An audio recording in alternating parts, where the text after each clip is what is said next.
Hörmətli izləyicilər, əgər siz də pensiyaların artmasını və pensiya yaşının azaldılmasını istəyirsinizsə, videonu bəyənib paylaşaraq dəstək ola bilərsiniz. Növbəti ildə yaşa görə orta pensiyanın məbləği 370 manat olacaq.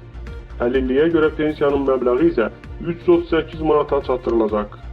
Xəbərə doğru xəbər verir ki, bunu Milli Məclisin İqtisadi, Siyasət, Sənaye və Sahibkarlıq Komitəsinin bugün keçirilən iclasında gələn ilin dövlət və icmal büdcələrinin müzakirəsi zamanı Əmək və Əhalinin Sosial Müdafiəsi Naziri Sahil Babayev deyib. Onun sözlərinə görə Azərbaycanda 27-dən növ xidmət elektron qaydada fəaliyyət göstərir və bu xidmətlərin sayı günü-gündən artmaqda davam etdirilir. Ukraynada müharibə başlayandan bəri Rusiya Silahlı Qüvvələrinin 41650 hərbiçisi məhv edilib. Yeni xəbər məlumat verir ki, bu barədə Ukrayna Silahlı Qüvvələrinin baş qərargahı məlumat yayıb.